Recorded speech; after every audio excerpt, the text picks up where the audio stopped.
till att det är sex och flott. Att hela tända morgon i USA.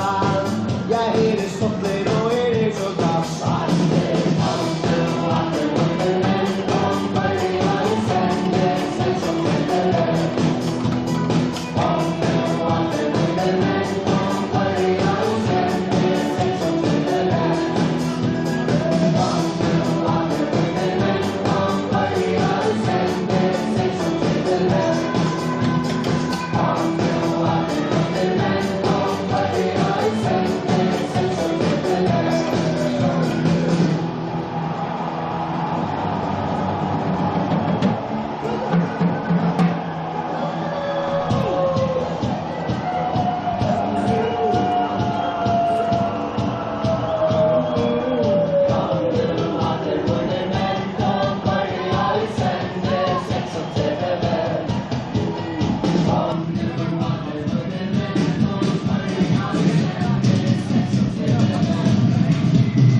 Hej, hallå.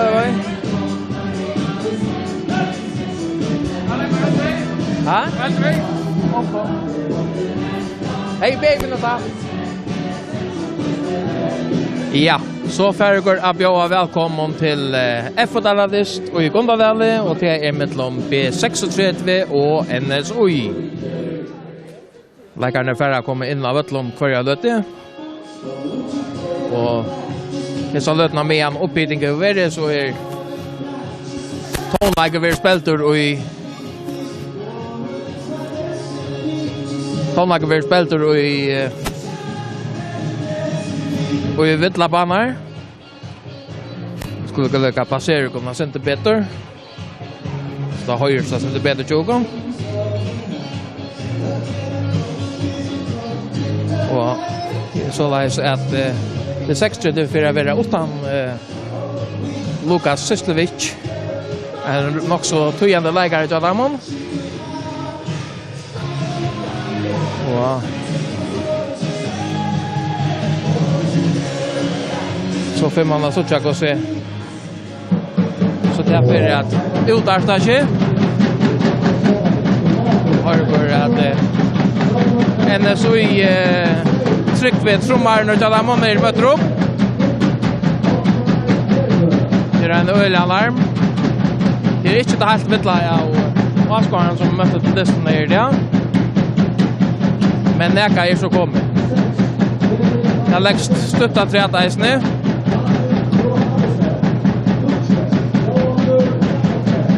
Och jag kan lägga livstötlingarna. Så hemalinom. Här är det Roe M. Hense som är i målen. Utläggare är Andreas Eriksson, Ottmar Ferru, Eli Falkvart Nilsen, Patrik Johannesen, Roald Jakobsen, Jester Boasson Dam, Philip Lund, Benjamin Heinesen, Høgne Esterøy og Christian Restor Morsen.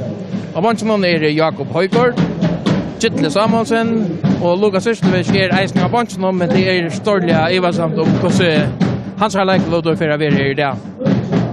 Så er eisen i Bjarne Petersson av bansjonen, til sammen er Erlend Magnusson, Jakob Kjell Olse, og Unge Evnar og Jemei-Vadlar og Magnus Holm Jakobsen. Venjar er Jakob Borg. Og fra utlinnom, her er det Summe Rockby Hansen som var noen. Utlegger er Per Langkort, Jens Johansen, Karl Løtjon, Jan Martin Mortensen, Clement Andersson Olsen, Åtne Fredrik Berg, Einar Trondadjog, Paul Johannes Justinesen, Peter Knudsen og Tobias Vittos Olsen. Og bansjonen er Karsten Hansen, Jon Leif Høygård, Morus Heine Mortensen, Barur Hansen, som eisen er hodrigt via Sintraskia, til Eva som eisen er hos hans har leiklet å bære være, og Jan Ellingsgård. Og venner til NSOI til Anders Gerber. Så for å være klart til at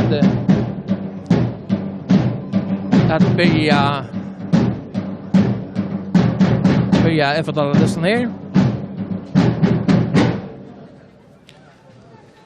Det B36 som skal til at lägga mig. Först den botten här det Philip Lund och Patrick Johansen.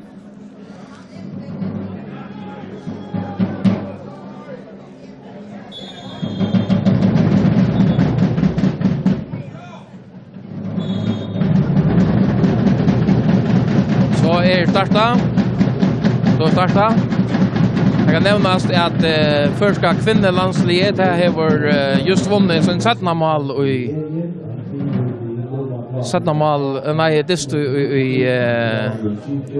i underkappingen här uppe i Torsvötlet. Det vunnit 2-1 mot Montenegro.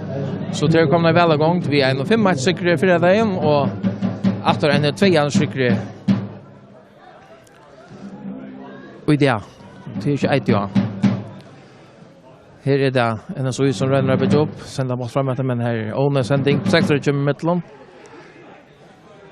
Som är så där en nice ut av vattnet.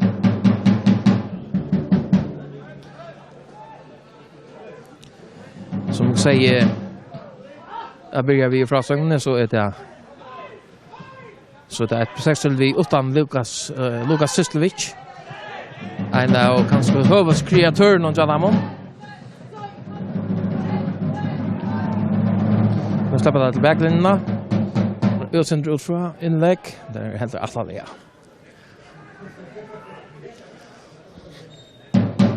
Här är Valsberg.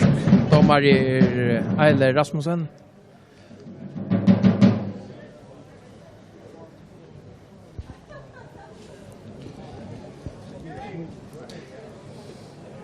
Det ska mamma en görs klar till att ta.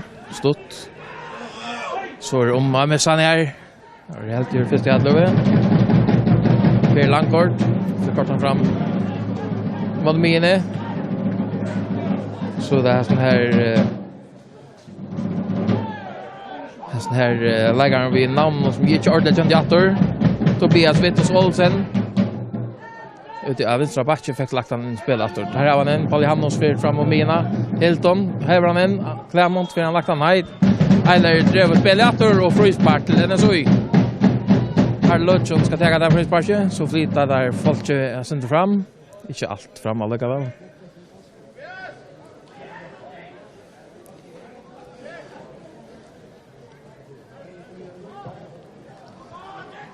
Kan rolla upp här Langkort. Att lära lite att från vägen att köpa 60 men här är på 60 det bina. Stort. Jan Martin så är Tobias Vittus tacklar sen att Philip Lund köpa 60 det är här ut högre läckan så framom men mamma kommer ut och krakar. Naskront från Philip Lund. Att lära fram till Roald Jakobsen som var rum vi fram in ja. Per Langkort, Karl Lutchon knallar han lagt ut av vattnet. Alltså jag snär han fram om på 60 vända. Per vinner gammalt där fram till Adna Fredberg så sätter han förra Peter Nilsson ut av Adna Fredberg kan jam släpper han till inlägg. Där han fattar vi det men här på 60 vända är det att lova. Där får skott. Är det att lova 3 att lova på 60 där så klira. Philip Lund vänster gott då. Snärar han framåt men Tobias är fyrre. Benjamin Heinsen att till Philip Lund. Ottmar Ferro.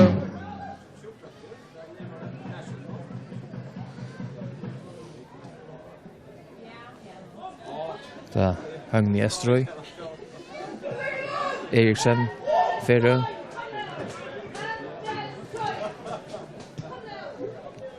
Chester Boasson Dam ska lägga röra bollen nice ner. Så hade vi alla med runt här att vi är inne så när mittlon att dra fram. Andreas Eriksen till Ottmar Ferro. Och Ferro till Eriksen. Oj, det var inte. Vi snackar om väg. Sjuker? Okej. Så har det gått att ja, så gentle där. Bara inte vet det att han gör. Vi sjuker.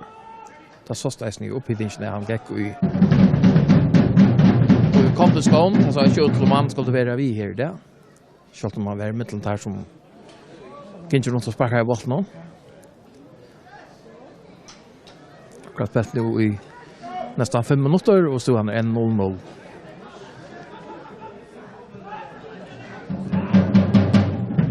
Så det 6-30 fram til Philip Lund. Christian Restorff legger han av, så kvarat han i motor. Venstre så i atter, at man fyrer høyre av midtfyrre. Snær så han av ut til høgna.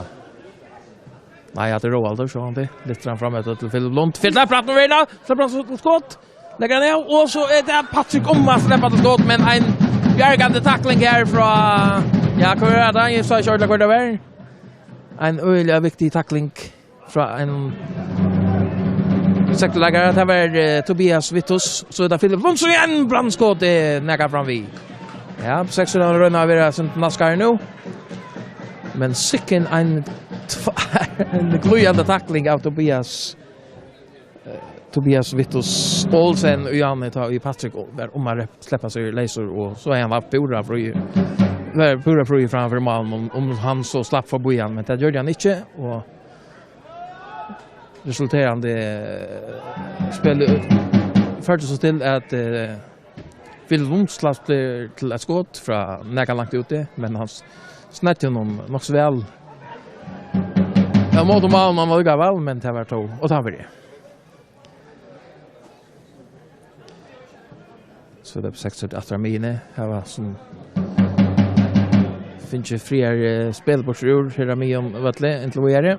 Så första 6,5 minuter. Jester till Ottmar till Roald. Ottmar skiftar sig igen så är till Eriksen. Sätter 4 mina. Så väntar Philip Lund ser och tar fält det spelar 1-2 på Patrick för han kört efter för on something men det har bollen. Rest of Morrison. Till Benjamin drar ut från efter släpper skjuter inlägg Philip Lund. Så väntar så Philip Lund efter nej han skulle kanske skott i hans vänner eller spela den om. Det var Christian Rest of Morrison kör klar det på och vi kan Simon Rock Hansen kommer ur målen och loften lättliga. En från det jag till Karl Lötjon för Trustor på när vi när flera månader driver ut mot verkligen ner fel så lätt han framöver men här för han ut av vattnet. 6 teknik att shot fram till ja att släppa så till inlägg isne. Men här är Jens Johansson för det och för han ut av vattnet till Hodnansbar. Första Hodnansbar judas någon. Eller pekar ut mot sen i höger sida. Fokus isne är gott el där. John Gundadal. Centra och en vind i isne nian och motor skulden och ballon han måste ju hoppa upp 6 skulden nu. Så jag måste passion för det. Innan skulle wow, där ska vi närmast stång och så leda från gör och skalla. Kan jag bollen nu? En mittlång flyger vinner och där och så bollar där och kort och kvätter med domaren. Här är en som häver öjligt. En 6 MK nej, en så gör MK öjligt. Jag vet inte vad det är där. Honton helt gal i håndene. Jeg vet ikke om det er sti og hånden nå. Se på han bråten alligevel. Han ser ut til å ha forferdelig helt. Så er det en biler at jeg du setter 4. Biler vil noen ta med NJ, 400 og 3 en svarskjøl. Det stekker og en av løtet. Nästan 90 minuter för när stod han 1-0. Det var öjligt och målt där. Slapp sig till inlägg på 6 tränare. Och det blev skalla. Hade man först skalla bort vid närmast gång. Men det var inte något långt bort. Och han datt så nyer att han var i malvägen. Här flera man slår upp. Onkel från Kottl och så är akkurat hänt vid till ena. Ännu så lägger han Eiler flyttar så på den vägen men bollen la stadväck och bollen satte fram fot in i långt in i 16 meter någon. Men ja, jag vet inte vad det hänt där. Han ligger satt väck. Nu kommer han så på fötterna här.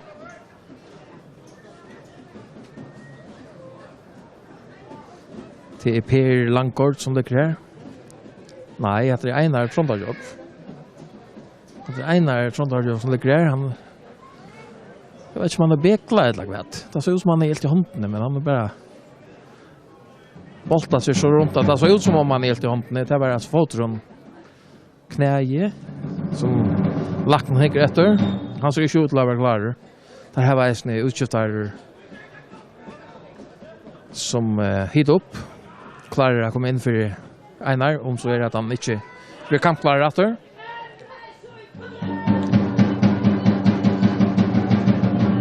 Det är... Oj, han kicksar det, Pelle Blomskyddar, men så blir Walter vet du, och Patrik han skumpar en så lägger han skumpar han och han släpper till skott, frispark till en så.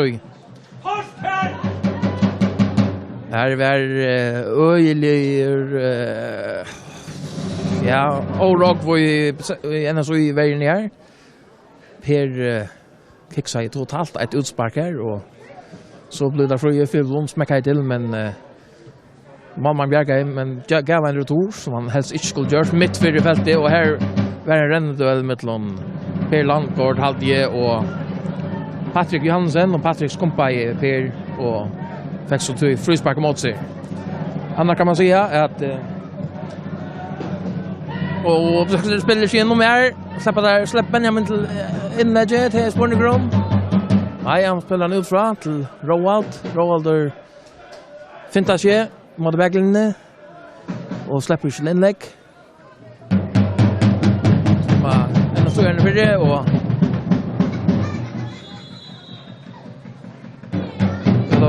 så blir det utskjutning gjort. Einar kan inte spela vidare. Jag kan inte spela vidare och inte kommer tjej och tredje tja en så ju till fullföringer om Jan Engelsgård. Annars är det B36 som hever månen av Hesvalin och tar att spela sista åren i Havne. Det så att i 2015 ta i 60 vann massa heter Anna Arjaria. Ta spelade två förnar i Havne mot en så ta vann där båda kamperna 3-0. Och kampen vid Lötjon ända ta 2-2. Och i fjör ta i Wutchingor ju vann massa heter och B6 nej och ja en så ända i Andrea plats och B6 den fjärde plats. Ta var det åter två kamper i Havne. Mellan en så i B6 och ta vann B6 vid första distan i Havne 3-1. Han satt ner distrum Landskappingar ända i 2-1 en så i Lötjon. Och han siste som eisen var i Havne var ända i 2-0 till B6. Så det kan sägas att senaste Landskappingar i hela B6 har haft mån. Och ja, det här var ju eisen väldigt mästar sista tror jag ni hade varit mästar 2-4 så det är ganska slöje där av mån. Det hade eisen haft att nörlig men så skall till att byta sin fraser efter här i Havne. Det här är ju ambitioner om att klättra lite långt upp efter stigatallen. Och då ska man vinna eisen i Havn eller för att få gå urslit visser ur Havn. En så ända i fjärde nummer 3 vid 5-målsstigen och vid 60 nummer 4 vid 94 stigen. Beiline att klättra lite långt upp efter stigatallen i år. Nu får man så tjocka sig täffra spela. Så sätter 64 ute i högra sidan Roald fram till Patrik. Han vill stäcka över första atlöve. Jens, han är mamman att han vill inte eisne. Leder Jens takan bara. Fram till Jan. Prickar på missar han vantar med position. 16 beina vinklar. Christian Restorff lyckas han ut till Och så när det spelas Young en så gärna kommer mittlån. Så gärna kommer mittlån. Fram till Ottmar Fredriksberg här ute i högra sida. Han får evil up av Tobias Vittos. Spelar 1-2. Vi Peter Knudsen men One sending. One center från Peter. Steiner där 6-3 fram till Christian Restorff ute i högra sida. Han har fyllt runt näga 18 för sig. Han var onkan framvisser i samma sida. Så som Benjamin Renner mot det. För kanske valt natter. Jo, han får lagt en i filmen men är inte helt så väl placerad här och tar få så vart för det. En svartskjøl Mercedes, nummerplaten MR623. Så är det en så gärna får så här inkast på 60 första inkast här ute i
klatrar långt upp till stigatalen.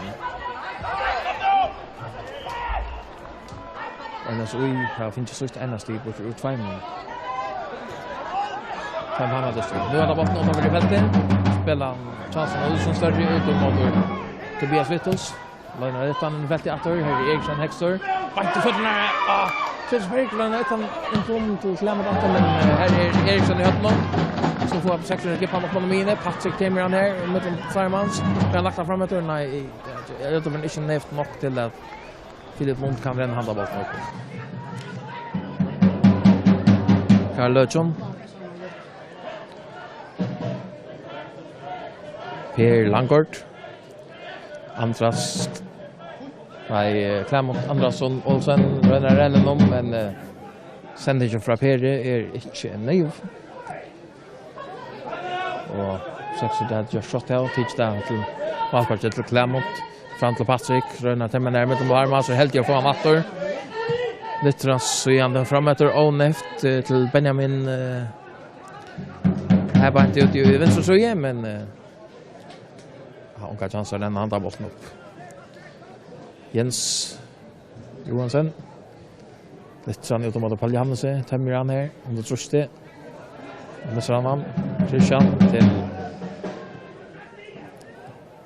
till Eli.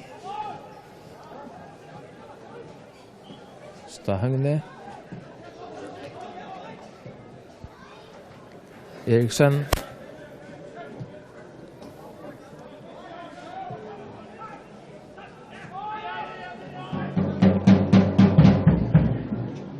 Andreas, ut til Ottmar, atter til Roa I malen. Så tar han ut mot vinstfri til Just. Atter I mot høyre til Andreas. Og den litt fram til Patrick. Vinner atter mine. Flytt lunt, og den slipper på her, men Tobias atter vi andre går i en tackling. Så fryspark til til Ensui. Tar spilt på her I legal. Peter Knudsen slipper av første. Og så det Ensui som innkast, og så blir det lykkes stekka, og Åtne skal tilsøkjast. Han fikk han en nok så grova tackling her. Og så skal Eiler snakka vi Just på Sondam. En farlig tackling. Jeg vet ikke om det kors kommer opp for nær. Ikke mer av snær, sier Eiler. Det så spørsmålet om det her var nok. Jeg ser duellene. Rettelig farlig spil, en tackling I knæhet. Peter Knudsen, Temmeram, helt å få en atter. Åtne, skift Suje til Jan Ellenskort. Så det Jan Martin, legger ned til Løtjon, til Jan atter. Jan litt så igjen fram etter, til Klemot. Hengeslev I høtten, at han finner Paul Hamnon, så en feil tackling, men 60 støv på fartene. Fyll lunt ut I høyre side, han har fått litt I banen, men han vil takle over. Han var tacklar av Jens Johansen Hogsjö. 21,5 mot Farnor, ännu stod han 0-0. Så den på 60 lägger han för det blir mer ett skott alltid och långt I vår och långt ut senare.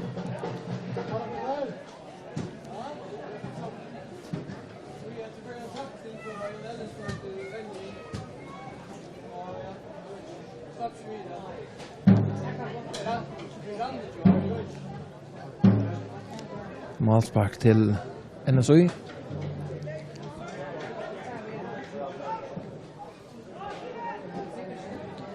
Palle Hannos sätter av här fram till Klemont. Han får han Arna förut, men så är han tacklar över. Och Hagma lägger till Roa I mål lite fram efter. Eller Jan Martin som att han fram till Peter Knudsen. Center Oneft 60 smäcker han fram mot Mine Philip Lund. Vi tacklar över. Åtne Fredberg. Det blir Svettos för Svetton Arna Boston för dem till ett B36 inkast till bank framför Mina. Benjamin till Just. Till Ottmar.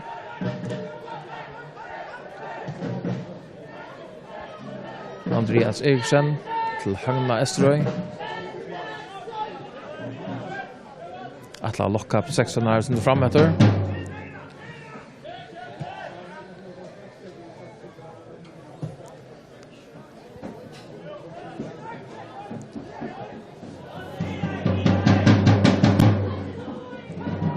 Så där. Jester på Sondam fram till Benjamin för en åter. Tek Benjamin vi en alver. Flatt fram till Philip Lund. Så ut till Just flatt inlägg. Så lägger han av. Släpper till skott. Här är Philip Lund på inte senare av. Så halta på 60 till Askarna att Philip Lund har lagt på 68 men han från där vinkeln så ut till att skåra men han får väl senare av som också så från här som vinkeln. Kan lompa. Där kan lompa. En är alltså står 0-0 att han får 20 minuter av fyra like. Paljanos snittar av här. Han Estrøy I fyrre, kippar han upp här. Sen fram Mina här på 60 du vinner bollen efter. Karl Lötjon för NSU. Om man kommer med lån men 60 för Sherman ut av någon vinner så inkast. Eli till Hagna efter till Andreas Eriksen. Till Ottmar Fero. Tar spelar han sina mittlån rolig vid tog och röna locka blå vi röna locka än så är när Lusen långt fram så tar vi plats att han blir chetnar till ettna spär inte så öliga väl än Philip Lund stått till Christian Restorff Morsen. Drever över motor vänstersida till Just till att till Christian. Så det bytte om hans ändå. Christian fram till Just. Så för han heter han akkurat Arna förut men sen inte fram till Philip Lund. Nu är han helt gör. För han åter. Jester start väck. Snära så andra gången och tar för väldigt vad gör han så. Att de så skjuter han och tar vi näka förbi. Och Aron att några sex där för något att få han in i fältet. Men goda takter här från B36 och Jester på som dam som bara inte var så helt i ända produkten slapp sig nog så helt fram bo i några man säger det vinner så ju men skottet här var inte nog mer än håll för kölla. Palhanos stärker luften men han manglar en att finna Clermont vid en sändning. Men det är hans fel Clermont han ena chansen så står han lite för att han skorar för NSOI. Det är han just som man kan. Eli över till Andreas Eriksen och här var han och Clermont byta syndrom plus. Nu är Andreas har center över om motor vänstersida med Clermont i färden i motor högre. Lång sändning för Clermont framåt men Tobias här. Vi har någon 60 helt ovan att Patrick rönner pricka på igen men här är så brukslapp för frisparke. Jag hade en hand tja öppna frispark var för det. 60 gör shot down. Jester vi utsynen snäran för det från högre så men här tvätt igen så är ingeniör. Det var bröd och skrutt här kom täckning samman. Robba där. Pura Svätcher Jens Johansson. Sitter fått under det hela. 60 det är nu hotna ute i sin vänstersida. Det har fatten för det och så stod han vidare men Ottmar fick nejväg och så här skallar hon och han för och det till Malspark. 22 måste vara nu. En är 0-0 och vi kan bara där. Det är bara hästen här kamp från i Effodeildin idag. Hinner 4 vid morgon, 2 klockan 3 och 2 klockan 4 och vi tar man vill ta kan det ettla fyrslum är amma en orsaka av konfirmation och öron så har överkommande för fotboll. Men som alla fittler nog kan nog vara.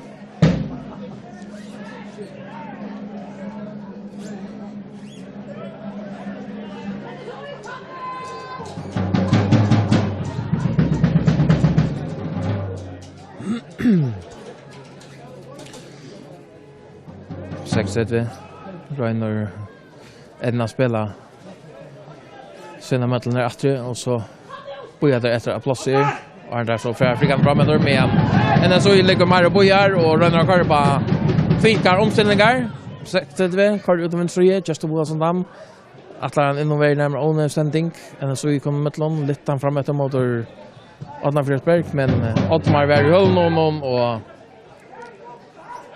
Scherman och där.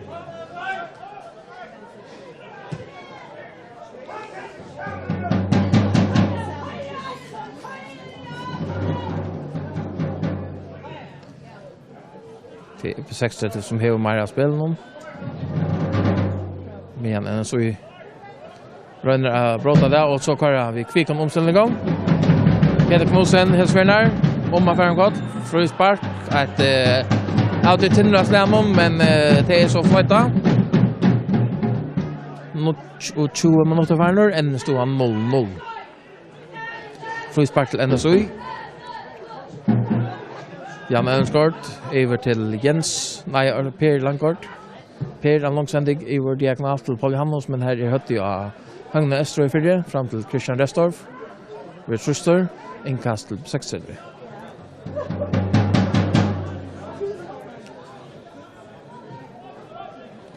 Nej, det är på 6 som är nog mest av Wolfman.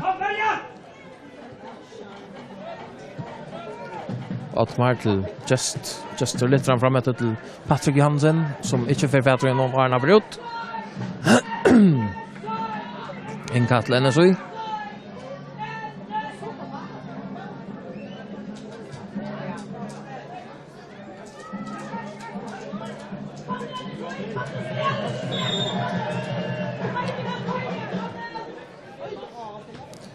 Eli, röna littan, vi har följt skallar fram till Roald, men han ränner nästan att ränna sig igång med alla en så i världen och ta klarar han inte. Spelet han alldeles lagt fra sig. 6-8 som bygger upp. Och långsändning fram efter. Patrick Fish, för att det är Benjamin Fish och Nathan här. Så bollen spelas till Simon Rockva, lagt upp Monomine här där. Ottmar Ferry vi hade någon. Fram till Patrick, men Jens Johansson är starkare i luften här. Karl Lötjön fram till Peter Knudsen. Peter Knudsen sätter färra mitt för Erik Vadjansson. Lägger han ut på bordet till Antona Fredriksberg. Han har fått med sig i lapp. Så där Vitus Olsen lägger han att och så skjuter man och nu i målet! Aj, en perla av Peter Knudsen! Han satt så som man var lojmaver ut i hjörnom. Ett sera gott uppspel av NSOI. Det var ett gott spel av Peter Knudsen. Fann plats mitt för det. Lejan ut till Ottmar Fredriksberg. Och här kom hästen här Tobias Vitus Olsen. Och det ser ut som man inte ordentligt nått ett bolton. Men Lejan för mentalt efter ur fälten. Och Araga brottskart pletton tvätte Peter Knudsen och fick flukta bolton och kanske träffa han inte så helt så gott som man och rent som man attla är, men det var nog till att snuta på 600 målmannen till att skåra till 1-0 till NSOI och nu ska han på 6-30 för sannliga lösen långt fram av Vettlund. Nu har jag spelat om en halvan timme av 4 läge och 15 minuter. Det är så mangla. Nu ska på 60 reagera och en mer så tar här var vi spelstyrande men till alltså NSOI som är lagt 8-1-0.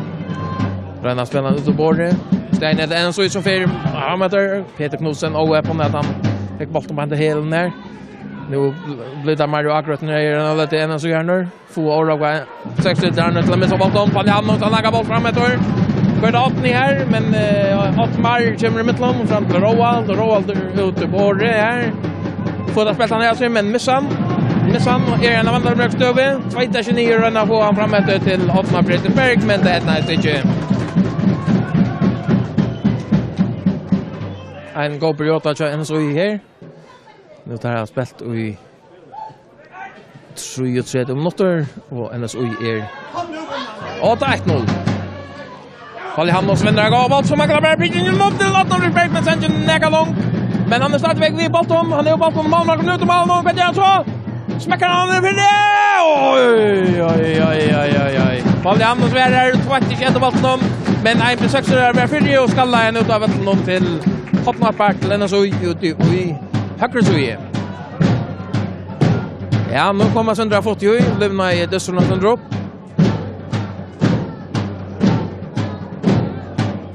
Ottmar Fredriksberg. Vi sån klassisk inlägg om Ottmar Park inlägg från högre Sverige. Det var innan skruva till han är vänstra banter. Det var välskottet långt ifrån. Falli han hever han en i ärligheten. Gippar han upp på loftatrattor mot Atlastonk. Här för Önsson fäller bollen. En så gärna vinna Anna Bolton. Ottmar Fredriksberg. Ända gott inlägg! Så fäller han kort. Han brukar för straffen! Eiler brukar för straffen parche. Jan Ellengård, Veri Hilton och 2 Aron Kotl.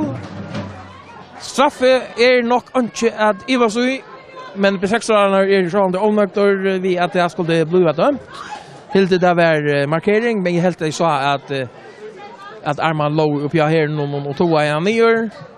Straffet till NSOI och sicken en NT och på hämta 4 halvlek och det här finns inte. Annars har det varit på 60 som sitter så att säga Ötlund spelar nu.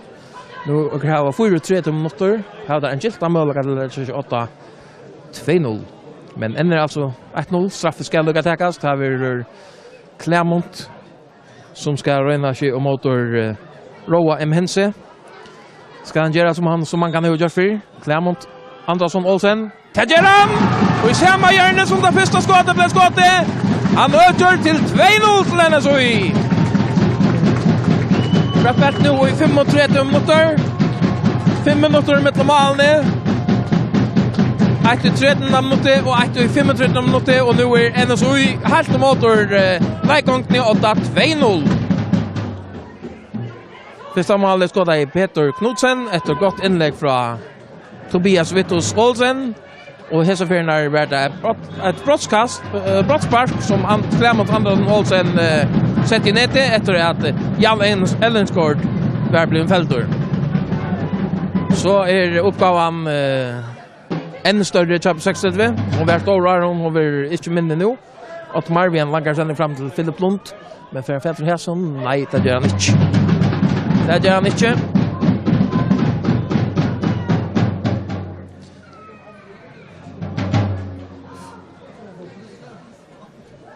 Finns det där fullständiga koppa ötlen och hött här. Tar gode och Ronovicne.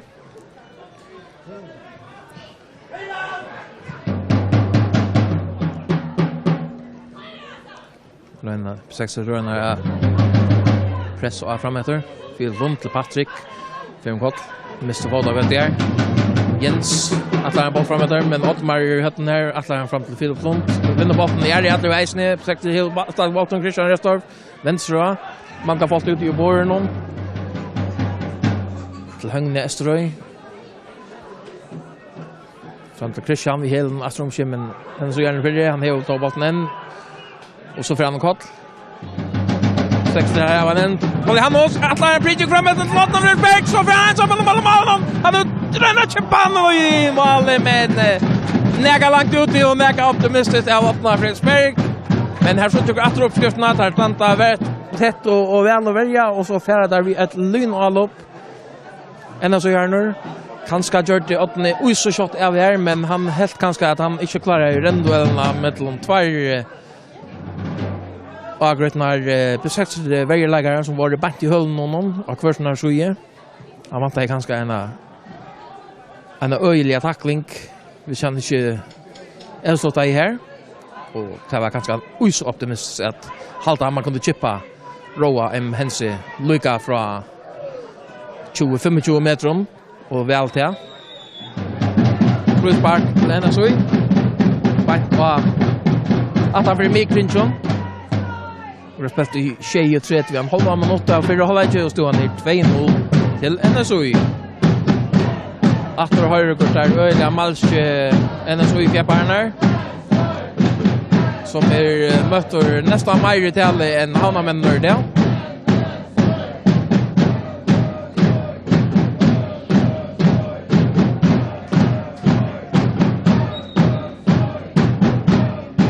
Här är inte enkelt än så men det är offside brukta.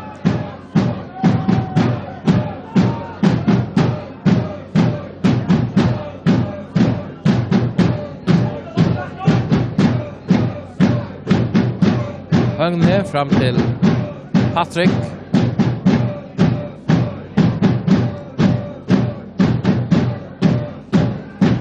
Och vänstra. Philip Lund till Ottmar till Andreas Eriksen. Så Randar släpper John här ute i högra bordet. Men så gärna kommer Mettlund långt fram. Här är Ottmar på 6-3. Utomot Jester Boasson-Dam. Röna flyttar folk av Lutsen långt fram. Men så gärna kanske backa i några få meter av träet. Till Farlott. Roaldor långsamt fram till Philip Lund här ute i vänstersöje. Lägger han ut till Ottmar. Ottmar ut till Benjamin. Benjamin fattar vi. Clermont Steffen Mettlund. Tobias Höttenon. Ut i vänstersöje. För han bättre än Ator. Aron Philip Lund till Mettlund. Här tackar det Ator. Ottmar till Filip, vänstra, Göteborg åter. Så han där släpper till inlägg, Benjamin. Lyfter han för det. Så där släpper skott. Nej, där släpper där Filip Lund till Steiner där. En så i för kontra och så färla där 2 man. Palle han måste sända för mot brottaren matchen om. Och centran så igen ut till Ottmar Frösberg, vad gör han? Lägger han till skott, prickar han, tar det! Och så gärna släpper Jöngman, men nej! Dalmar gömmer ut och tacklar han. Oha, här var lycka vi att Jan Benjaminsson har hållit som Ramsjö Jöngman, en öjliga smart sändning från Ottmar Frösberg. Och Jan gör till räddningarna akkurat ut till rätta ävläsen, men han spelade bara lite sönder för långt från sig. Annars kunde han ganska just han utla finte för bo i handen av målvägen. Han fick då Bjarkar och Hense fick Bjarkar och tackla med handen. Så han kom för Jan Martin och ut av vattnet. Men efter en rymmarmöte och efter på kontra. Efter händan lusfarliga kontra med Finland så NSU. Som har ryckat till OK och idé inte vi är.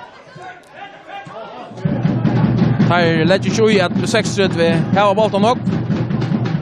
Här kör på ut och först där det rycker så inte grund till att prata på det. Och en farlig sändning här. Och nu sändning men där helt gör det här en Paul Hannos till Peter Knudsen och så där vi hela någon oj så smart. Så det är 6-3 stadion, Roalder och Kott Frösberg. Han tar shot ut till Benjamin Heinesen sätter Pedro. Här var Phil runt vi ser. Leder han där över. Fram till Benjamin Latter för Ivlap av Jester Bolson Dambill för han fram till Phil Lund som vi kort Frösberg. Färdig stod han i vågar spelt i 1-4,5 minuter av 4,5. Stod han 1-2-0 till NSU. Och Frösberg till 6-3 och här var nog en 25 meter in till mål. Ute i vänstersuje. Roald gör sig klar till att täcka.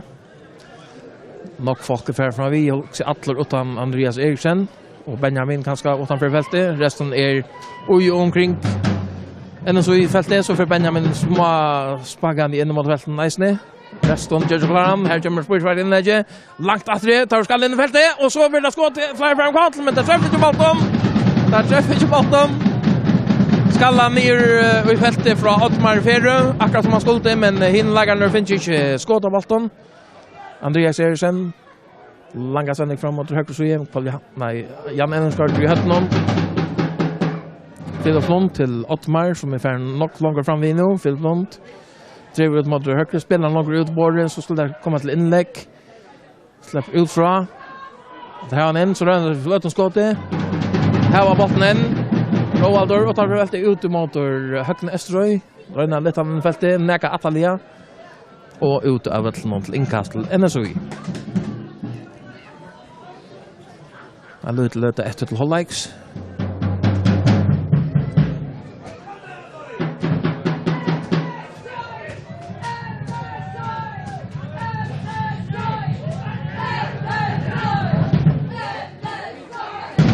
Carlotto. Och så missar han alla fallare stöd men 29 tacklar. Han har uttalat Eiler och 3 spel i Arthur och Jim Frösberg till 6-3. Ta ju Carlotto nu i första duellen här. 29 mot Roalde. Roalde att la shoulder attack av Frösberg.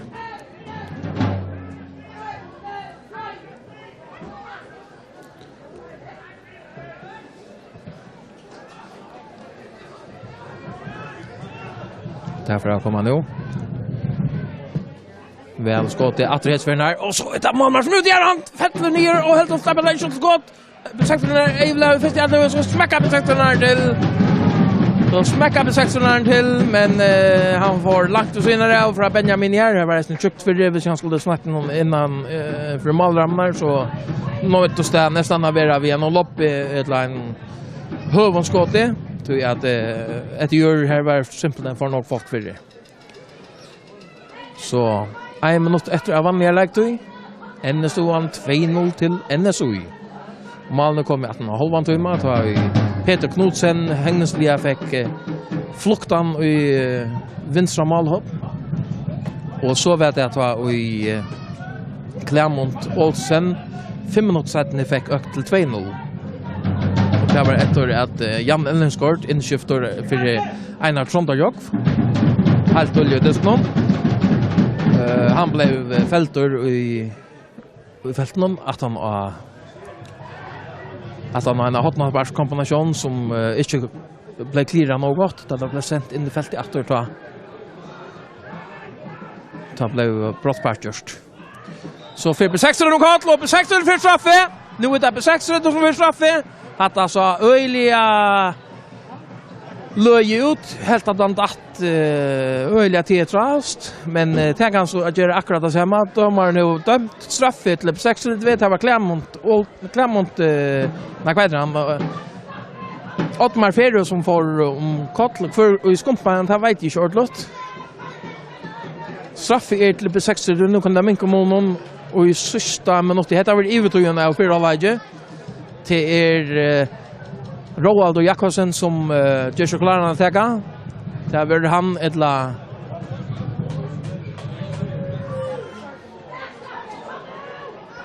enn så i Malværen, Simon Rockve Hansen, for å vinne duellene, det har faktisk ikke man har løtt det. Så gjør han seg klarene, her Bruksla Eiler, her renner til Bolton, og han knallar han om alle. 2-1 er stod han nå.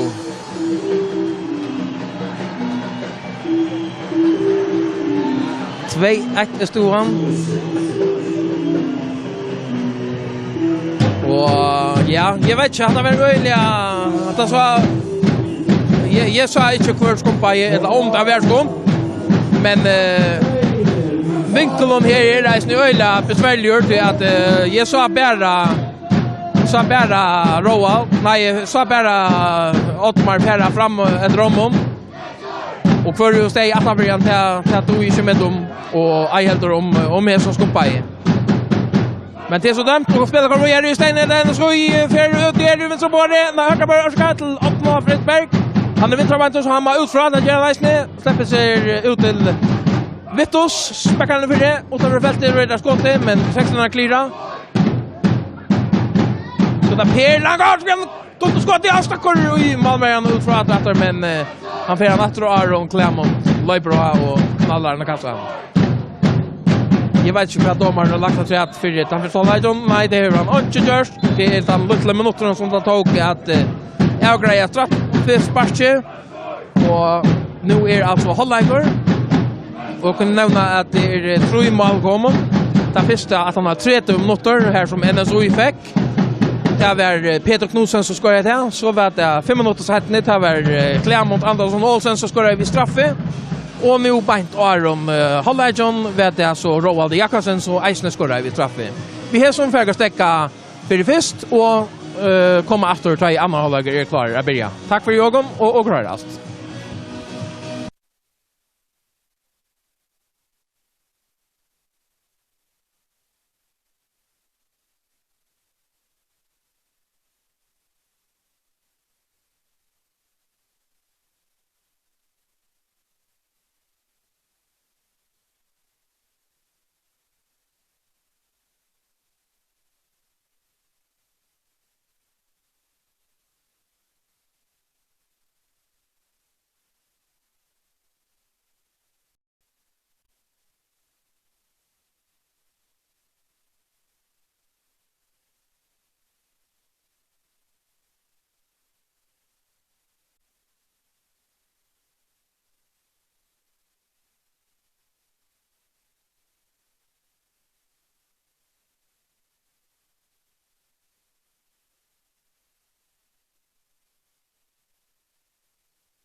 Yes, fint.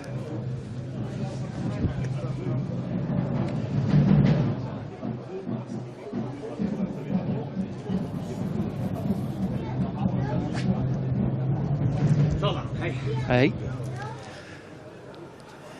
Ja, så får jag vara klart till att börja på andra halvlek, kvar lite. Lägarna kommer in av Vättlund.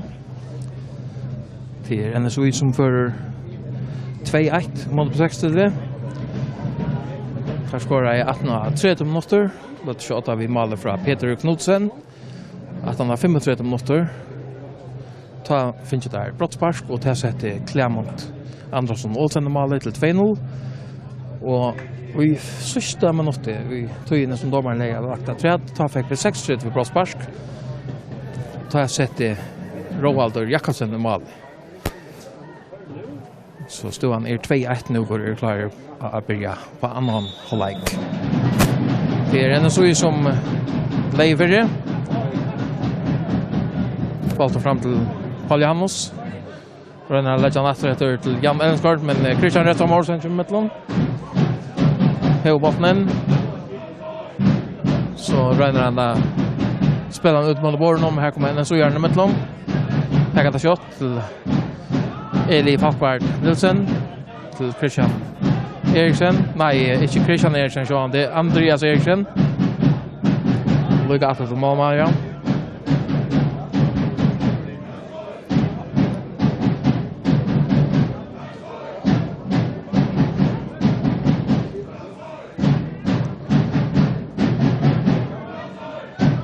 Andreas, samt Christian Restorff Morrison. Över till Ottmar Ferru.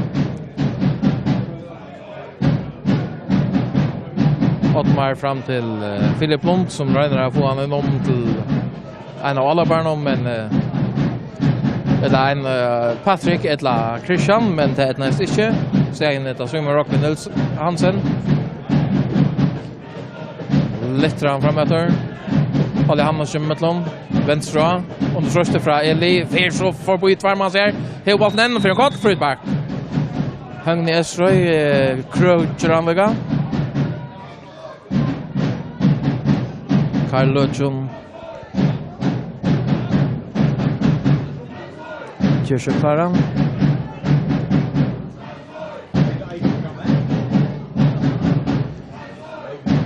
Och Lettran mot Atasuje. Handarsuje, men här kommer man på 16 meter. Benjamin fram till Patrick. Missran, nej, för han åter. Han vinner åter. För får på i Trottemans här. För han lagt till Philip Lund. Vi är ute bort till Christian Morrison. Morrison för Fatrin akkurat Arna för Rödom. Jag då blir han helt in i ett fram till Philip Lund. För mot backlinjen med han rund väl. Och så utfra för en kort. Nej, han vet inte gör väl att straffa men han för tar han inte att det var helt i familj vid straffe. Så är det en 600 minuter och där var väldigt vill långt drev in mot mig smakar men här är det skalla veck. Här är en som är helt i hött någon tar Bruksla. Det ska alltid stöckas i onkel finns ju helt i hött. Han hejer kanske ska han passen och hötten om för det han skulle skalla veck. Jens Johansson. Bant av Bottland. Knallhardt skott från Philip Lund.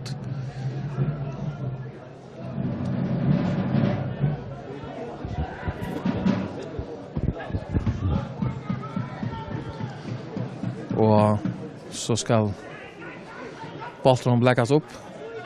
Tror jag att han får inte ut ur spelet. Till Karl Lötsson sparkar han över till 6 eller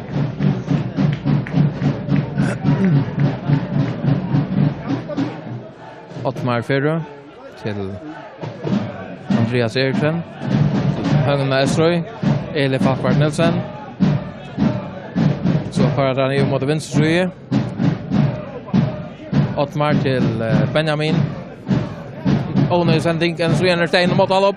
Peter Knudsen rände väl vid Ottmar för brickan att till mål men Champions Orla look in där och så kommer Andreas Eriksen i mitten och renner att Karan vi är att Malmö med häsvinnar för bojan och ut av ett till Jörna till NSU. Så kör 4 minuter för Örnavaje NSU 2-1 till NSU. Och det är efter 8 Fredriksberg som gör klar att ta det. Och nok folk här fram vi.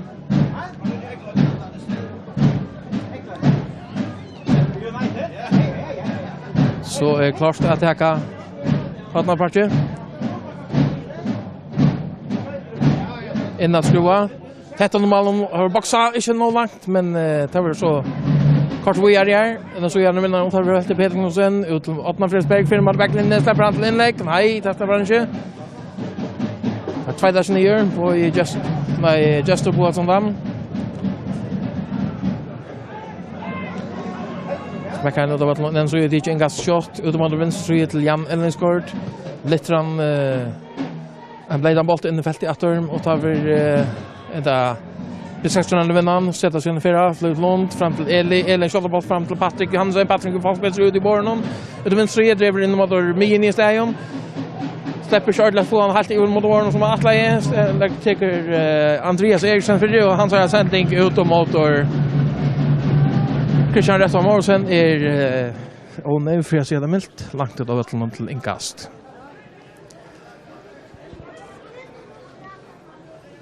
Det är Jan Ellenskort ska ta det. Jag kom till från OIF. Här han har varit en av stolsläggaren och nog var. Stor stärskor backor, stärskor hötten. Och Donald för fram vid Eisne. Frutparker på 6:30 och det är Roald Jakobsen som ska ta det.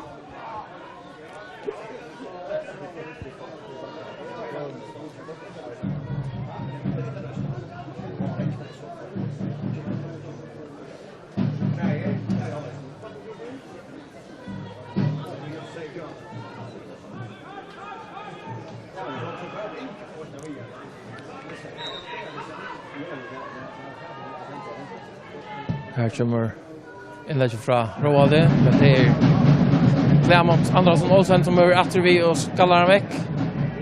Halt upp mannen med Atlant till Peter Knudsen, Peter Hellström Beine spelar kort och vidare på 60 bollen. Philip Lund prickar honom Atlant till Benjamin som var en helt fram vi här. Nej, jag vet ganska gestor. Ja, det var ganska gestor på som dam som inte fick kamera där, men så blev pressar och lugga till backa bollen ner till hotna till stort. Så det smäcker för det. Vi är att löpa helt mot stångt, men här är Jan Ellenskort har kontroll och kör med bollen ut av ett långt till Masmarsk.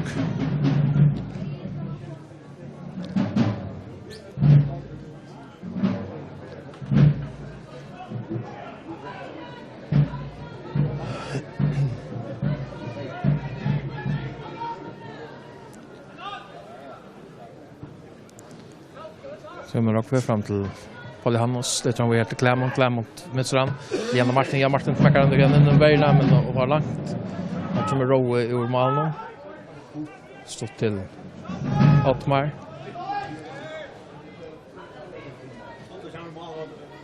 Just till Benjamin.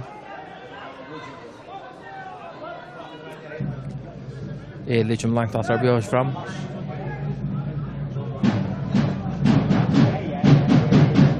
Ottmar lite ängsliga ut att till Just men ut när frivilligt långt orsaka men ut av ett någon center för lång sändning.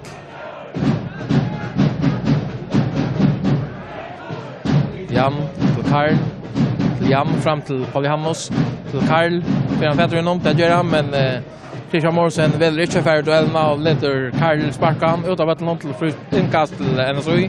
Nej, jag orsakar till 6:30. Andreas Eriksen till Ottmar. Just stått till Patrik som har att mina för att få Asundra och Boltnärstingum. Eriksen fram till Lund, Färs ordla vänstra. 2-9 rönner på väderbollen med Karl Lötjen och Aron och vi hekt over till Lund träffar han och frispark till NSOI. Vi har spelat i 4 minuter och så han en 2-1 till NSOI.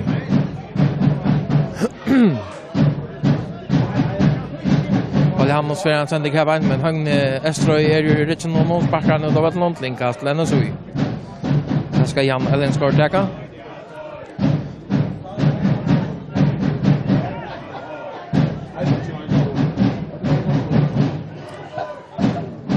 Och hänger så spel smartspel på 6 här hela ta från Roald och Christian.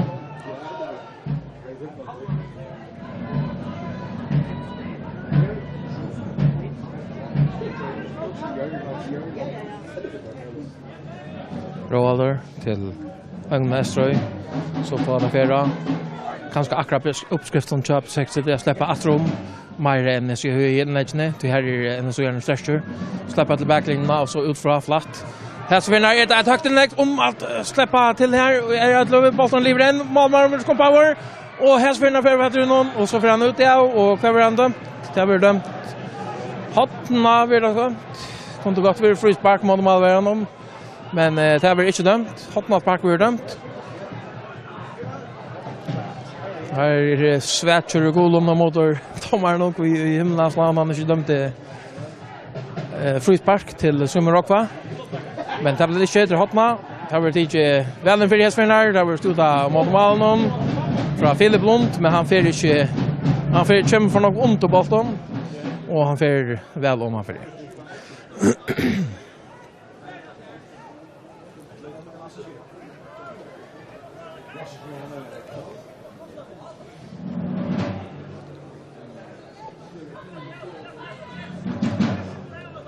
Simon Rockve i matmatchen.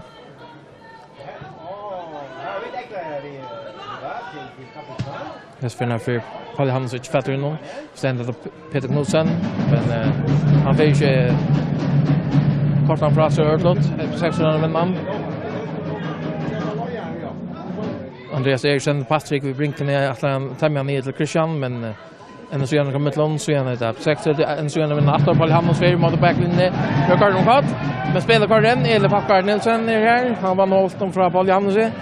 Hever så bollen för fram mina till Roald och Roald är ute i Bornon en långa sändning om här. Så är det på 16 för Lund över till Patrick och han är fri ur förskan men här tvåtaren så är genier och tacklar. Här tvåtaren så är genier och tacklar. Jag vet inte hur det var. Jag hade det var sån här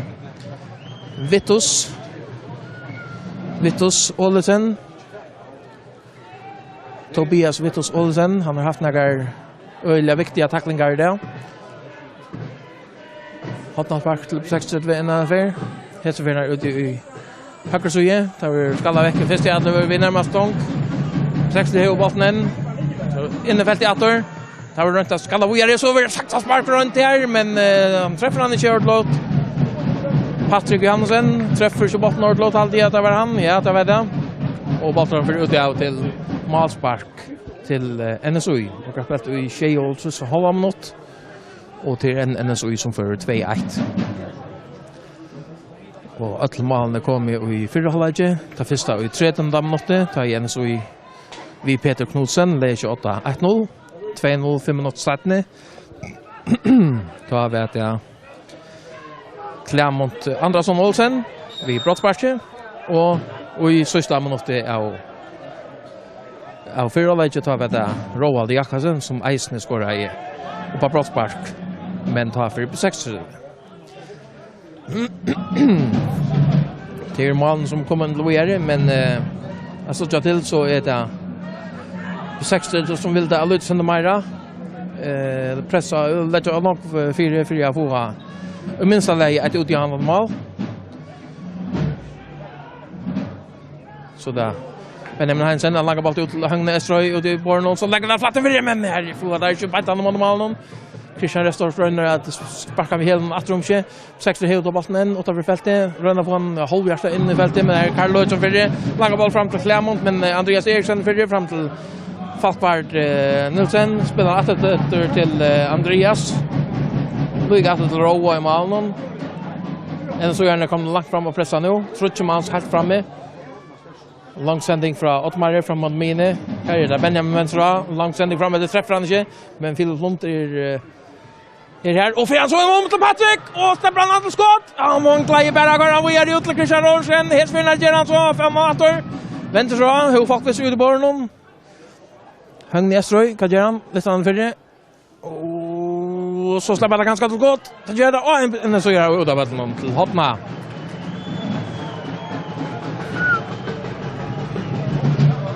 Nästan halvtimme efter av vanliga lägtøy. Första 15 är farner av Örnalaget. Och så var en 2-1 till NSU. Hotna spartel på 6-30 ute i tarra vinstre allopsuje. Roald Jakobsen. Vi högra beinskottet har vi innatskrua. Det är lite rymliga gott inte lojare. Det gör det eisen i Hesvinnar. Hesvinnar är där vi närmast långt där skalla väck. Utanför fältet är det på 6-30 vinnaren Atter. Andreas Littran inne fältet Atter mittfyrre. Så är det 18 duell vi Eli Falkberg Nilsen och Simon Rockva Hansen i Malmö, men Malmö vinner han tryckt till Hesvinnar. 60 för långt fram av pressa, men en så gärna komma väl på strugas ner. Vinner sig ett inkast.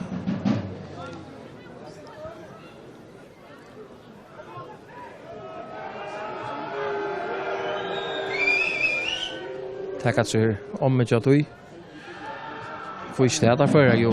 Vi är normalt ute på banan mot 6-30. Så en renduell. Peter Knudsen om att bli fröjer, men renner väck från Malmö. Här han en släpper på backlinjen och isolerat prickar den för men här är Malmö när du bjärgar. Här är Malmö när du bjärgar. Långsändning fram. Och bläckar fram till Christian Morsen. Morsen prickar den vägen till Philip Lund. Philip Lund den väl vid Jan Elkort. Lätten Fredrik. Atlant Patrick som skårar! Patrick Johannesson efter en framhjulssändning. Först från Christian Morsen. Fram till Philip Lund. Flatten för första vinnare och Patrick knallar den första vinnare till 2-2. Och här var nu spelat i kväll. 2-3 minuter. Nummer 8. Patrick Johannesson. 2-2 i Gondadelle.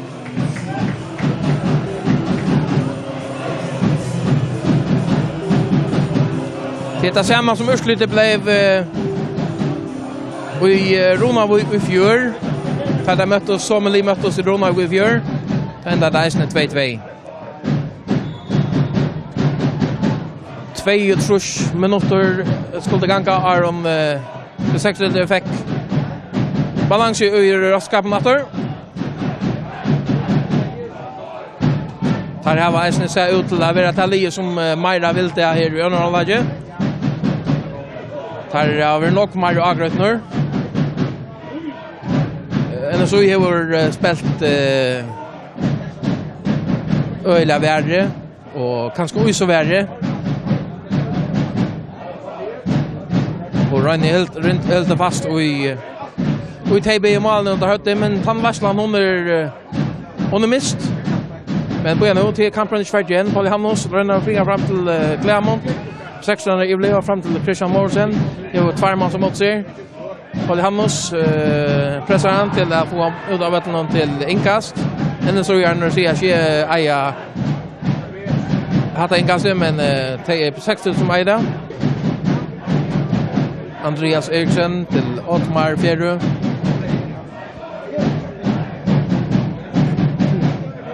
Fram till Just till Benjamin. Nej, det är Patrick kom att vi åter. Man vill gärna ha Maria av botten. Eli Faffart till Christian Uis och shot ut till Högna Eströj ut av någon till Inkatlen och så.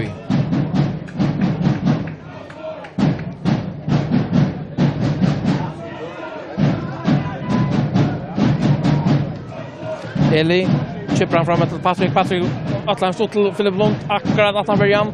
En så gärna kommer mellan Paul Hamnos Sterskor bringar vi men här en så gärna fram till Patrick. Är det så 16 kommer mellan Roald och van Patrick tar här av botten och trusten så gärna röna att pressa upp att han har mest han och så shot. Philip Lund ut i höger sidan. Han har högna Estrøy, vi ser helt ut I båren og ned til høyre, så måtte hørt noe lett noen velen for de atterfra. Og Philip Lundstrøm så han temmer han her, men han får himmel høyt, og her til Malmö så ut og loft der.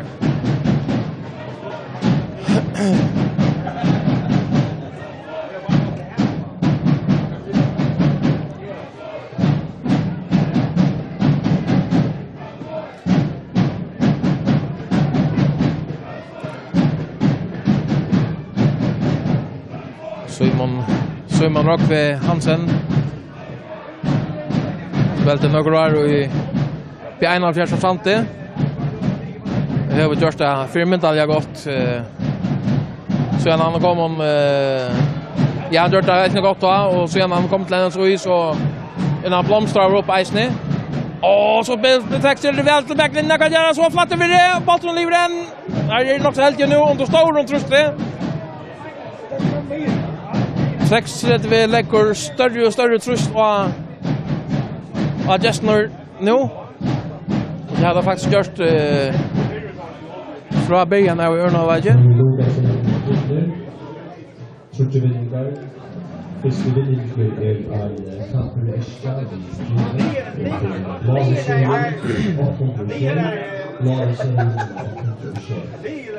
Andra vinninger B36 Turga, hovedserien til.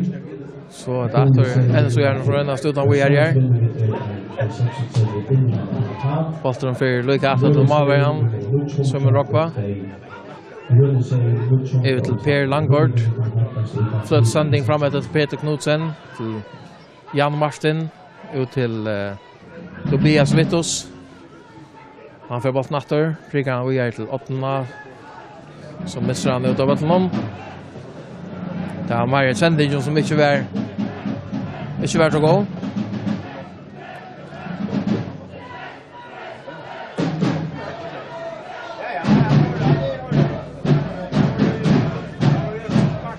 Andreas fram til Høgna Estrøy mot backlinjen til Patrick Johansen. Hva gjør han? Smekker han fyrir, men her kommer en så gjør fyrir. Jens Johansen utom til Hodnadbart til B36. Og til skal Roaldur takke seg av.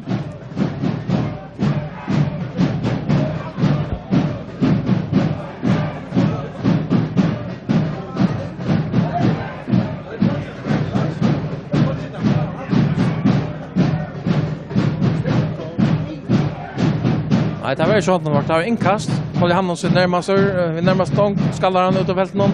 6 vinner natter. Christian Eriksen. Tegra nior, renner prigan om, men tar på Kjelloni til posisjon. Ile Falkvart, Ive til Roald. Roald har stått til Christian. Ett småspillet som sektor så grå til. Ut til Ottmar Ferro, renner prigan om. Kanskje heldig å få han Ive til Philip Lund. Släpper nesten skott, men nå sektor en så gjør avsøka. Og dom. Hatta skulle være Hodna spark, men til så eller ikke. Men ja, godt kombinationsspel så B6 förde till en gåva målaga och Ötjos tröstost och tröstost ja tröst i Ötjos så det och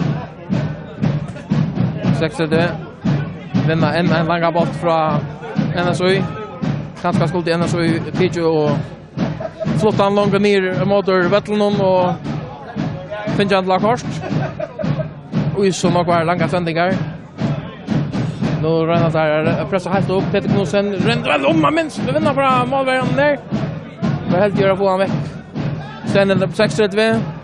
Agnes Roy framför Christian Resta Morsen driver in i banan utom Roald vi är till Patrick till Roald åter till Christian spelar 3 man ute på det till jag hade haft Jester släpper inte fram vi ännu så gör han här så det här är motsatt mål upp Clermont ute på det men här är Ottmar 4 sektor till Grivrator så driver in i banan flätas han fram med Patrick vi är till Koreana det är Benjamin också så gör han gippan upp mot mig men 60 det är Atlant nu tar det simpelt den och Atlant nu stormar in i fältet så lätt han ut från så tappar det ganska skott han kommer en så gör ut av Atlant till Hodna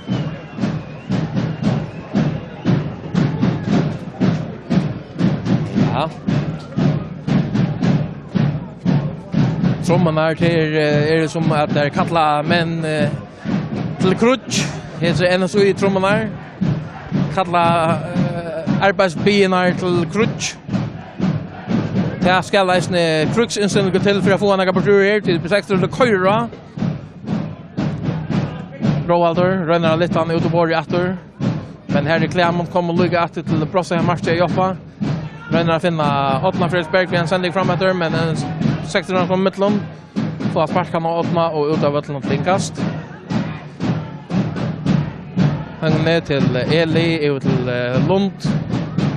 Lund leder till Falche här framme. Villagarn ut i bor till Gestor lite grann så igen inne i fältet. Näka Atalia men han får helt ut i hinna sinna till Högna. Och Högna rönner släppa in om Paul Hammons men det släpper han inte. Nuccio trusch. Nästan har 4 minuter var nu 2 minuter efter. Och här är alltså 2-2 och nu ger NSU igen en dubbel utskjutning. Utfärda Åtna Fredsberg. Och Peter Knudsen. Inchemor. Jon Højgaard kommer ut in och nej, orsaka.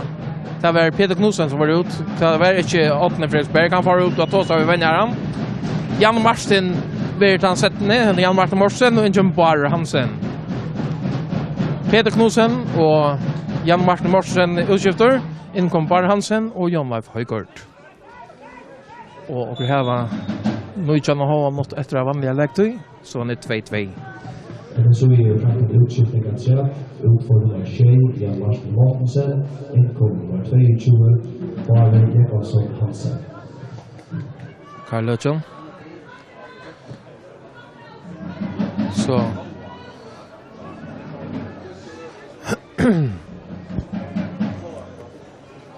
Så Paul Johannes färger mer en mitt för med Jon Højgaard är kvickare läkare. Han har kommit ut av vanchen här som Paul Johannes var ut i vänstra vanchen. Och bara Hansen är färgen ut av högra vank. Så det är 2 vänkor vi shotlägger som ännu så ju sett in nu. Så lite rann fältet. Och det etna är inte att finna Åtna Fredsberg i en sändning. Det har botten in Tobias Vittus över till Karl Lötjön. Karl Lötjön väntar sig av. Röver mot bra från marknaden. Här mitt vid så glöjer han. Han glöjer och så gör han en frispark. Frispark till B36. Här är det Högne Esroy till Andreas Eriksen. Till Ottmar Ferrö.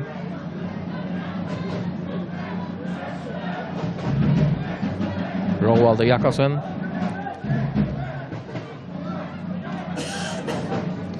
Skumpar center här han en fair prikan och Jon Højgaard och inkast men domaren har valt att dreja åter till frispark.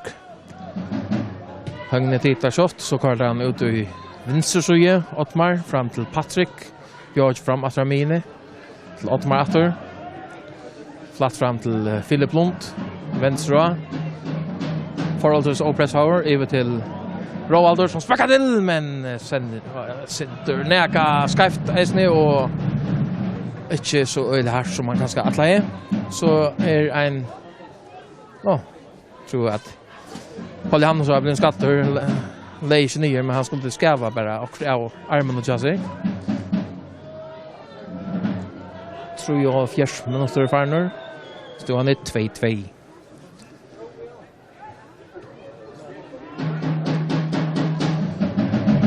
Hansen för en så med så bollen 600 färra ränna bit upp.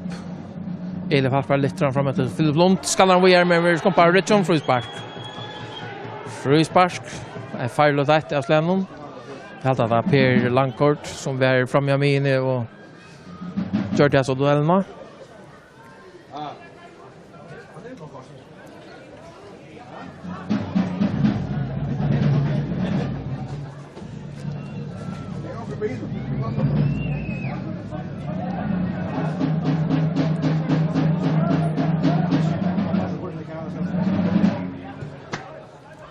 Det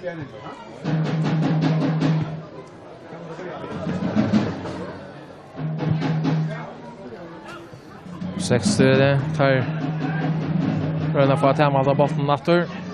Andreas till Ottmar. Ännu så gärna kommer Lusen långt fram. Tar vill jag ha Mara på Trurs ner dösten. Nu har 60 till Lusen Mara Roa.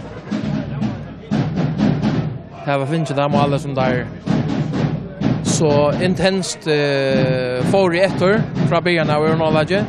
Här finns det nu. Och nu är akkurat som Ferron tidsen av Lutsender och spelar någon kanske boja där in till en öjlen ända sport. Vi där i alla åtta neva eisne få ett mål att och det tror stine. Förtjön av dem kan leva vi att bära vi janlager. Så den där ju inlägge. Men här som Marocko kom väl ut och loftar honom. Att lära sig den shot igång, men här renner en av där en lägger mitt fyrre. Stegen för han ut och mot höger suje. Patrick öle övre renner på bättre än Bara han sen vi hade någon vojare. Men B36 tiger över 15 minuter efter att han mer lagt i. Här går Dalle, står han 2-2.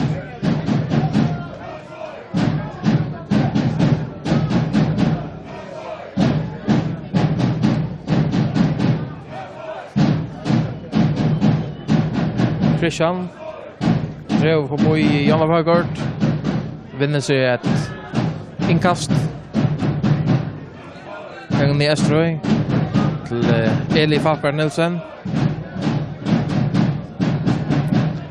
Janne Högård till Mittlom shot ett inkast men Jan Ellen Skorcha så i Mittlom Karl Lötjon att till en sen tackling från Patrick. Jag vet inte om de har tagit men tar väldigt vidare.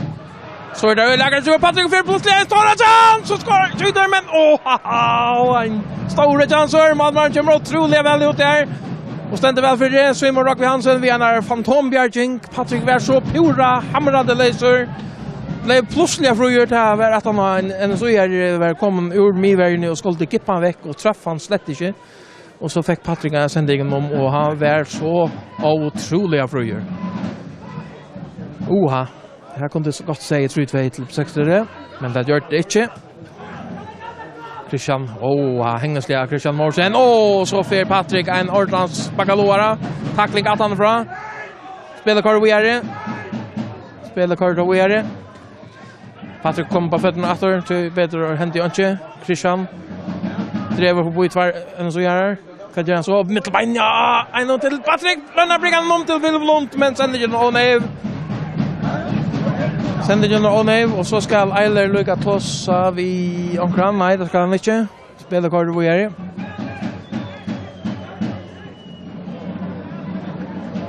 Tretton minutter etter av vanlige lagt i. 24 minutter ferner.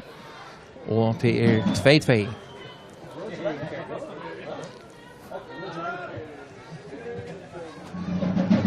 Hele Falkberg til Benjamin vi held noen til sin kjøls, men enn så gjerne kom Mittlom. Så Gippa der bolten frem etter. Ottmar Ferrø Mittlom. Amin nede på Johannes Rønner vinner. Han vinner eisene, men han skaller han bant og Ritchon og oi. Og Ottmar. Nei, Feidran og Roaldi. Så får bolten ut, og B-linje kan altså bolten. Men får han ikke, så blir utskjøtting gjort. Det nummer 13 for ut. Og nummer 6 kommer inn. Jester Boasson Dam for ut. Og 60 ut, nummer 13, Jester Boasson Dam. Og Gittle Samuelsen. En onker B6 det var Gittle Samuelsen, en vonker som nu får målläggan. Og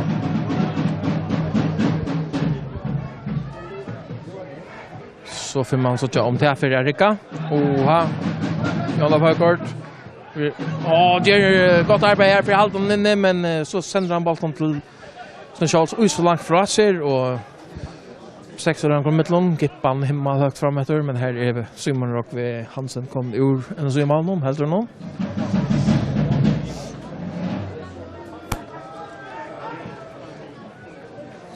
Smäckar han lagt fram efter Atlantil. Clermont. Eli och Pamine träger mot för B36 fram till Paul Johannes vinner för en så i och så det 8-6 från mittlon efter den så i vinnan från ut mot John Leif Höjkort ut i vänstra bordet istället.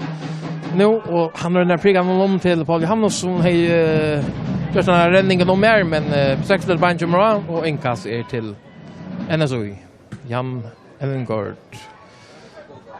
Och så blir John Leif Höjkort Hilton, frispark og golfkort kanskje eisne. Fryspakker i øtleføren. Ikke kort. Høgne Estrøya som det alltid gjør her. Det var Karl Løtjon som skal teka frysparket. Tverrmannstand i muren. Nok folk er fra vi. Karl Løtjon ligger han alt mot Atastong. For her, det er Malmørens bokseren. Utevelt noen. Her er det bare Hansen. Slipper man back inne. Litt sånn igjen inne i feltet. For her er det på 60 høyda. Og for det er det så Roaldor som renner at knalla inn til kanal i hitbordet. Steinen enden så gjennom kommer til her. Han mistet han så. Det er på 60 høyda. En lang ball fram til Patrick. Men her er det Tobias som Tobias Vittus Olesen som kom mittlom att till Malvern han lyfter han så gärna fram efter.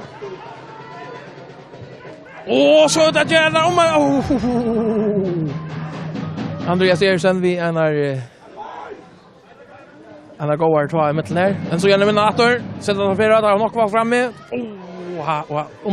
Så släpper det ganska till skott. Får att se ett final frispark och en öle går stå och kort är det så till Ottmar Ferro. Och kort till Ottmar Ferro. Paul Johannes för en kort här.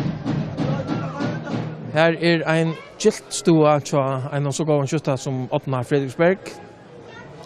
Och har spelat nu 1 minuter, 90 minuter eller så är vanligare läkt du. Plus att läsa. Och så är det 2-2. Men nu får så jag vad händer just som Möllagamon.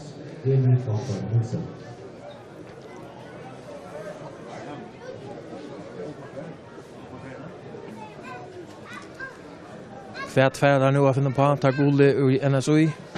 Tar här var öliga godskjuttar, Clermont centrar, 8 centrar här. Tar mest upp lösa väl Clermont. Nej, orsaka öppne tar vi det nog eisne. Clermont ser ut till att vara en som eisne huxade det där, men nu får vi så tja Moron ständer för det 4 man som gör någon. Och så blir det Ottens skjuter och han vill blockera vår boxa väck. Jag är rädd att ta Malmö någon efter. Men farlåta boxan pint upp på loft mitt i fältet någon. 6 stycken pannak fram men en så gör vinner åter så ser han flera där framme ser får han ut på det men får han akkurat inte ut av en som datläser. Ständer åter på 6 kan han fotlar för framåt där. Och så har Felter frispark och kort nog Eisne Gidje till Tobias Vittus Olsen. Det är det. Han gör det sig Asundra Eka Brian här och får det på 60 i affären framåt ett professional frispark som så han det gör kort. Han har spelat annars en öliga gående så det är en snär lutlig lång bakgrund ut i höger så i tja NSOI. NSOI gör efter en utskiftning till Jakob Kjell Nolse som ska in och ta över för Patrick Johansen.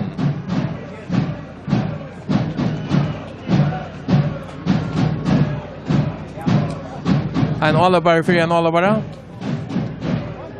Tror ju först minuter farner stod under en 2-2.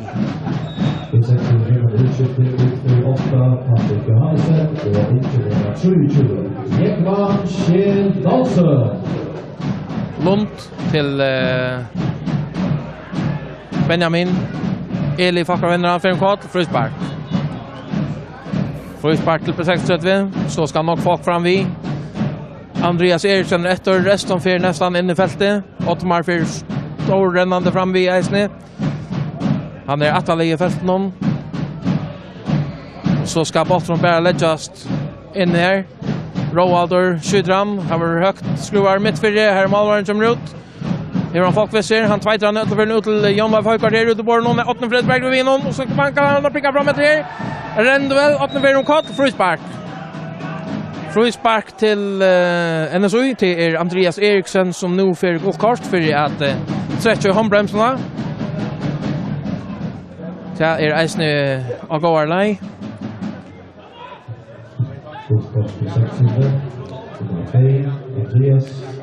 Jam Ellingsgård gör sig klara nu. Och är nu in i ta sista 5 minuterna av vanliga like här i Gundadali. Står han en 2-2. Jam smäcker han för kanske några Italia och har bra till matchen. Sektorn har få han fram till Christian. Christian driver in i banan. Så läcker Chadar Johan frispark med Adavera till Eisne. Det är Eisne. Eller farfar att ta det shot. Nej, han ombestämmer sig ut till Högna Eströj. Till Andreas Eriksson.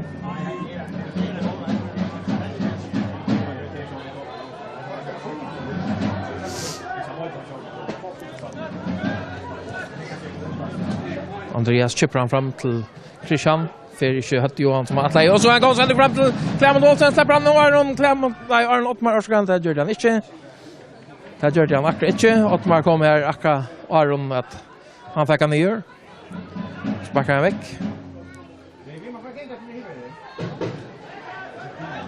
Polianos Silvera ut mot Carl Löjsson vänster ut till Tobias Vittus. Atlar han flatt inför det men vi tacklar över han en för en kort frispark.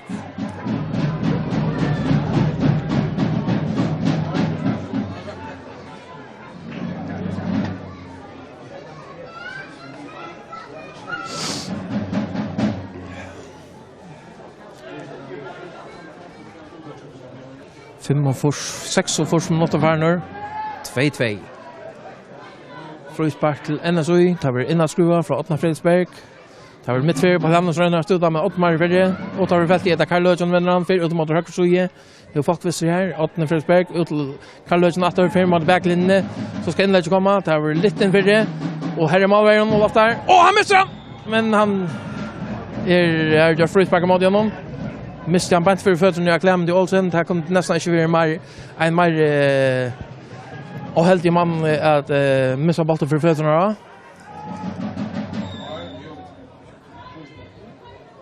Så att han är loose failure för en halv centimeter av väntas då.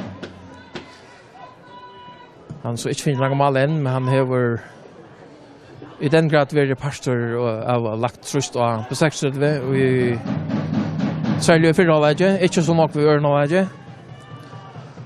Men det kan så kött hända att en Mauer är så malfallare som han är.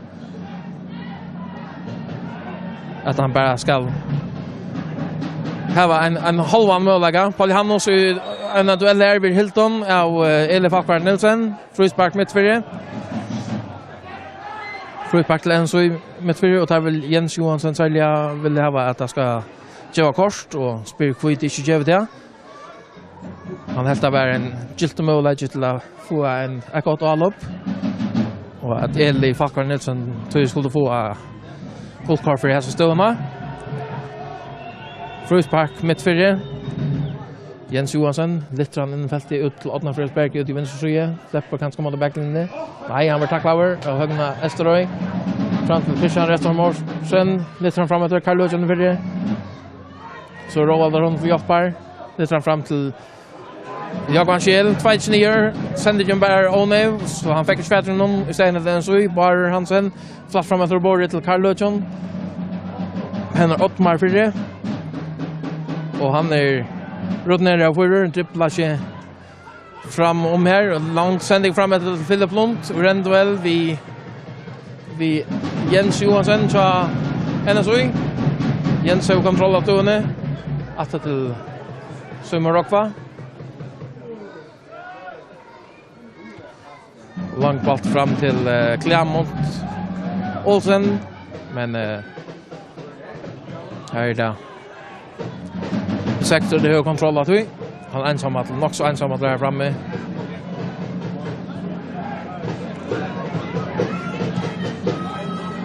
Högne till Christian.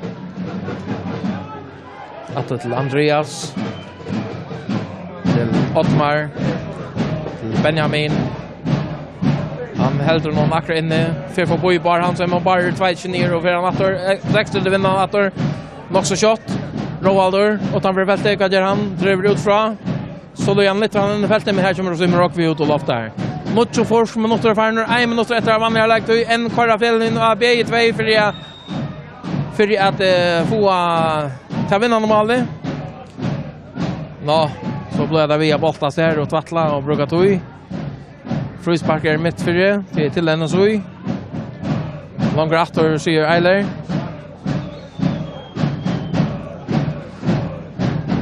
Halva minuter efter vanliga lagt stod han 2-2. Ikke ordentlig urslit som linje kunne bruke til næka. Jonna Vagard rønner at vi hørte noen inne i feltet, men her rønner en så gjerne. Rowe, Hense, blegger langt ut til Christian Morsen, for fremetter, for på i tvermans, så gjennom rett over, Jonna Vagard, vi hele noen hengelig, at romkjøtt til Karl Løtjen flyter han innom, at han til Antna Fredriksberg, en lang sending frem, men Malmar kommer ut og fintar av sparkan borter. Malspark til B36 och så att fjärdomaren har lagt 2 minuter efter att det var 2 minuter efter nu att spela. Så det är spårning om mega händer hos system minuterna.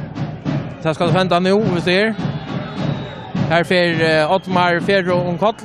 Frispark till B36.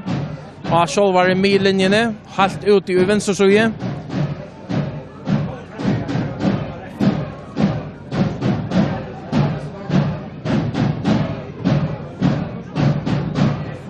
En god minuter efter att spela nu.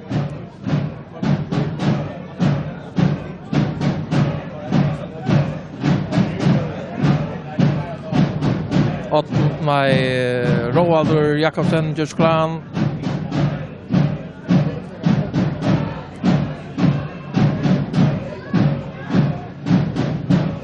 Lite långa boll fram att han kommer in mot fältet någon gång och så Karl Lötjen i hötten och tar fältet är det Eli Fackar men ändå så gärna får han nästan fram till Ottmar Fredriksberg så att sätta den fyra bara han som kommer ut in i morgon Ottmar renner efter någon fyra inte vet ju någon Ottmar fortsätter och så fettlar Ottmar han men han är på den och spelar kvar den men inte verdömt han kunde kanske kasta sig ner men det gör han inte Steiner på 64 mål upp kanske en halv minut efter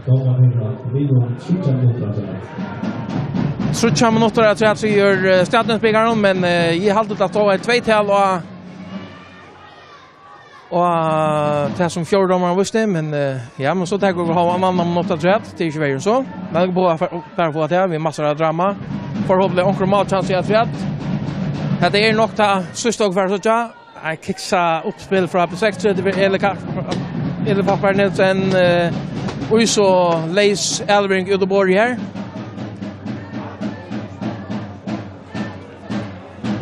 Och inkast till en sui nu för ända kvar att det. Här brukar massor att och det frustrerar hemmaskårarna och vänner och lägare. Karl Lötjen vi hade någon uppmaning för Bollihannos centrera. Ut mot Jonna Vagard, Jonna Frigan fram till Bollihannos vi tacklar över här. Spelar går vidare. Frisparken dömt till en sui och en öla färdigare stue. En öla färdigare stue. Och efter en gilt möjlighet så en kanonskytta som Ottmar Fredriksberg ska han verkligen stjäla allt från B6 vi heter nästan sista skottet i dysten. Det har varit öjligt och så ivs ju att allt gånger fullständigt aggressat i B6 skulle någon det händer. Men ja, tar man 2-9 och gör en glöjande tackling så kan så här hända. Oha, dramatiker här till ta alla sista skott, ett av de sista skotten det någon 8-9. Ottmar Fredriksberg sänder bollen till Samuel Klemdal sen tar Klemdal så skjuter. En bjärging. Aurora M Hense. En go bjärging. Det var Klemdal som tog hästvärnar. Han är färdig i mål om det inte var för en go bjärging från Aurora M Hense. Ottmar spark till NSOI, kanske att han alla sista chansen under någon. Karl Løtjon gjør seg klaran. Han litter ham lettlig inn av, altså en hånd fyrir, utanfor felt i det, enn så gjerne få vetteren noen. B36 vinner så, og så setter det herfra, men det sista Bruksla Bruksla. Dysturen enda i 2-2, og det var så leis at det kom, tavstående var 2-1 til NSU i fyrhalvdje. Det kom bare 1 mål i ørnhalvdje. Och det var målet till 6 till 2-2 som Patrik Johansen skorade i. Annars var det en så som läs 8 efter 3 minuter. Ta vet det Peter Knudsen som fluktade han i synede. 5 minuter sedan ökte Clement Andersson Olsen till 2-0 vid brottspartiet. Att han har Jan Ellingskort blev riven omkall. Och i sista minutet av förra halvlek ta vet det Roald Jakobsen som fick min kommunen vid brottspartiet, ta i Ottmar Ferro blev skumpar omkall, säger Eiler domaren. Och det har sikkert eisen vært i ordan til det har man hørt rundt her i halvleisen at det har vært vist nok skumperitsjon. Og i 4-30, eller vet du, nei, på igjen, vet du, 1-30, eller 4-30, 1-30 av något i Hoxie, ta vet du, så Patrik Johansen, som etter et godt innlegg fra Philip Lund, fikk jauna for 6-30, og det var så det siste målet som kom her i Døstmån. Så ja, 1-1. Jeg vet ikke om Line kunne bruke det til det helt store. Men Ødelferne har finnet ikke 1 part av 3. Så NSU har nå 2 sti, at han har truttet der første døstene, og B36 har 3. Vi har sånn ferdig å si, Nils Pedersen, å si takk for det. Ja, og være atter. En for. Takk for åkken, og farvel.